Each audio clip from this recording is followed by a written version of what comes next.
La parole est à présent à Monsieur Adrien Clouet pour le groupe La France Insoumise.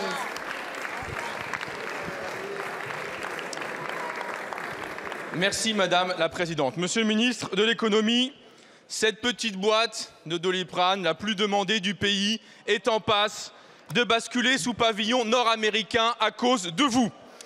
Emmanuel Macron a annoncé relocaliser le médicament. Apparemment, il aura confondu le Calvados et la Californie. Car Sanofi vend sa filiale Opella, et non pas Orpella, comme quoi les clauses Molière, il faut se les appliquer avant d'en parler aux autres. 1700 salariés en France, vendus au fonds Clayton, Dubilier & Rice. Les marchés sont contents, puisque l'action Sanofi est passée de 85 € cet été à 102 € au moment où nous parlons. Oui, Sanofi, que vous avez arrosé de plus de 1 milliard d'aides publiques alors qu'elle ferme des laboratoires. Sanofi, qui a choisi l'acheteur exclusivement en fonction du cours boursier et, bien sûr, un chèque de 200 millions d'euros pour la directrice, Madame von Ongeval, sans aucune préoccupation ni pour les emplois, ni pour les qualifications, ni pour la souveraineté sanitaire de notre pays. Quant au fonds qui a été retenu, Clayton machin là, on les connaît. On les connaît, c'est eux qui ont acheté But et Conforama. La main sur le cœur, on va maintenir l'emploi, rien ne bougera. Bilan, des milliers de licenciements qui ont été programmés et effectifs. Ces gens sont donc des menteurs professionnels. Ce sont des menteurs professionnels, leurs engagements ne valent rien. Pourtant, M. Ferracci, ministre de l'Industrie, vient nous dire que Clayton est un fonds, je cite, sérieux, qui présente des perspectives positives. Êtes-vous des ministres de la République ou êtes-vous le service après-vente de la Bourse de New York? On se demande en vous entendant. Nous exigeons donc la nationalisation du groupe Sanofi. Il faut cesser de gaver des actionnaires qui trahissent l'intérêt national. Reprenons le contrôle. Je vous remercie, Monsieur le député. La parole est à Monsieur Antoine Armand, ministre de l'Économie, des Finances et de l'Industrie.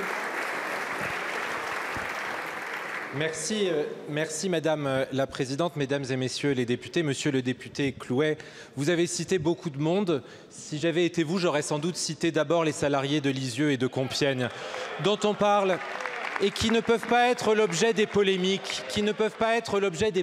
et des accusations personnelles, quelle que soit leur véracité. J'ai eu l'occasion d'exprimer devant la représentation nationale il y a quelques minutes. Écoutez, ça concerne les salariés. J'ai eu l'occasion d'exprimer devant la représentation nationale il y a quelques instants les engagements très précis que nous demanderons, qu'il s'agisse de l'empreinte industrielle, du maintien de l'emploi, de la localisation du siège, de la recherche et développement. Et je l'ai dit, et je le redis, monsieur le député, que nous ne nous interdisons rien dans le cadre de la loi qui est prévue. Et donc, possiblement, je l'ai dit, d'une question de présence de l'État et de l'ensemble des outils à mobiliser dans le cadre du décret IEF. Peut-être quand même m'étonner, au fond, ce n'est pas si surprenant que ça, que nous n'ayons pas tout à fait la même vision de l'intérêt d'avoir des usines et de l'investissement en France. Et quand je compare l'action que nous menons depuis quelques années, l'action que nous menons maintenant sous l'autorité du Premier ministre, je me dis que si nous avions appliqué le programme que certains promeuvent ici en termes d'imposition, en termes d'emploi et en termes d'attractivité, il n'y aurait peut-être dans ce pays ni investisseurs, ni usines et à la fin, sûrement pas d'emploi. Merci beaucoup, Monsieur le ministre. Monsieur Clouet. Merci Madame la Présidente. Évidemment, vous avez mis 7 ans pour comprendre qu'on n'avait pas la même vision. La vôtre, on la connaît. Elle a donné Alstom, STX, Alcatel, Aéroport de Toulouse, etc., etc. Donc apprenez de vos erreurs et nationalisez immédiatement. Merci. La parole est à Monsieur